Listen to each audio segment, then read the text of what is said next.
कल्पना करो, एक ऐसा देवता जिसके गले में जहर से भरा नाग लिपटा है, जिसके चरणों में एक शक्तिशाली बैल बैठा है और जिसके शरीर पर बिच्छू जैसे खतरनाक जीव भी शांत हैं। ये कोई साधारण रूप नहीं, ये हैं शिवा, जिनके पास हर डर, हर जहर, हर शक्ति पर नियंत्रण है।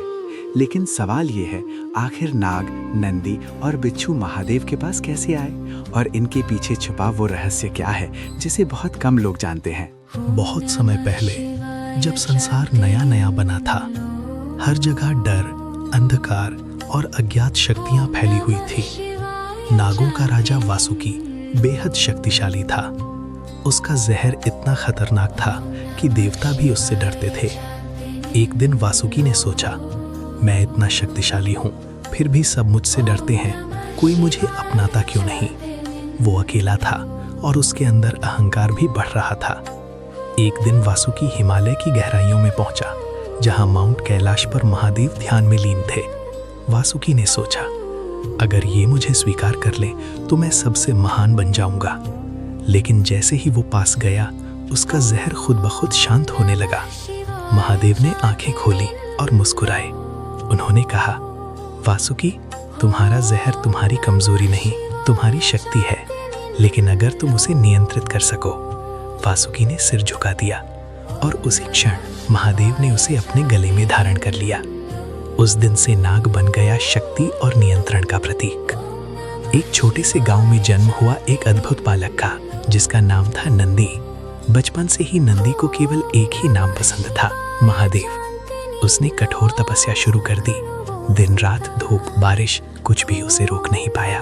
देवताओं ने कहा, यह असंभव है, कोई इतना समर्पण कैसे कर सकता है। लेकिन नंदी रुका नहीं।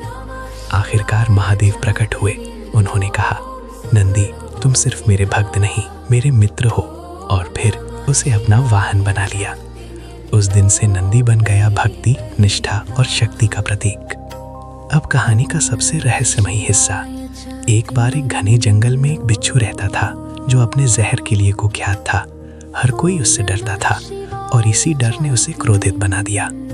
एक दिन वो महादेव के पास पहुंचा। उसे लगा, ये भी मुझसे डरेंगे, लेकिन महादेव शांत रहे। उन्होंने कहा, तुम्हारा जहर तुम्हारी पहचान नहीं, तुम्हारा नियंत्रण ही तुम्हारी असली शक्ति है। बिच्छू पहली बार शांत हुआ और धीरे धीरे उसने अपना क्रोध छोड़ दिया। और तभी से बिच्छू भी बन गया नियंत्रित क्रोध और बुरी प्रवृत्तियों का प्रतीक। अब समझो, नाग बन गया डर और मृत्यु, नंदी बन गया भक्ति और शक्ति, और बिच्छू बन गया क्रोध और जहर। और इन तीनों को अपने पास रखकर महादेव क्या सिखाते हैं कि जीवन में डर, क्रोध और शक्ति तीनों होंगे, लेकिन जो इन्हें नियंत्रित कर ले वही असली महादेव बनता है। तो अगली बार जब तुम महादेव की मूर्ति देखो तो सिर्फ उनकी पूजा मत करना, बल्कि ये याद रखना, अपने डर को हराना है नाग, अपनी भक्ति को मजबूत बनाना है नंदी, और अपने क्रोध को नियंत्रण में रखना है बिच्छू। तभी तुम समझ पाओगे महादेव का असली रहस्य। अगर तुम्हें ये कहानी पसंद आई तो वीडियो को लाइक करो, शेयर करो और चैनल को सब्सक्राइब करना मत भूलना, क्योंकि ऐसी ही रहस्यमयी और सच्ची कहानियां हम लाते रहेंगे। हर हर महादेव।